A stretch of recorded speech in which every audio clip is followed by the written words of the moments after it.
இன்று நம்ம கடைக்கு என்ன ஜாமான் வாங்கியிருக்கோம் பார்த்தோம்னா, பால் பாக்கெட்.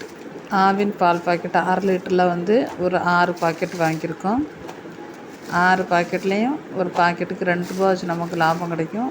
6 பாக்கெட்லேயும் ரூ. 12 லாபம் கிடச்சிருக்கு. 6 பாக்கெட் பால் ரூ. 138 நம்ம வாங்கினதுக்கு நமக்கு அதில் ரூ. 12 லாபம். அதேமாரி ஆரோக்கியா பால் 1/4 லிட்டர் பாக்கெட் 5 பாக்கெட், ஒரு பாக்கெட்டு ரூ. 18, நாம் 17 தருவாங்க. அப்படி அதில் ஒரு 5 பாக்கெட் நம்ம வாங்கியிருக்கோம். ரெண்டுக்குமா சேர்த்து ரூ. 223 இன்றைக்கி நம்ம பால் எடுத்துருக்கோம். நமக்கு அதில் கிடச்ச லாபம் ரூ. 17 கிடச்சிருக்கு. அன்னன்னைக்கு தேவையை அப்படி செய்யும்போது கூட நமக்கு ஒரு கையில் ஒரு குறிப்பிட்ட செலவுக்குள்ள ரூபாய் வந்துக்கிட்டே இருக்கும். நல்லா தான் இருக்கும் இப்படி பெட்டி கடை வைக்கிறது. சில நாள் நல்லா போகும், சில டைம் கொஞ்சம் கம்மியாக போகும்.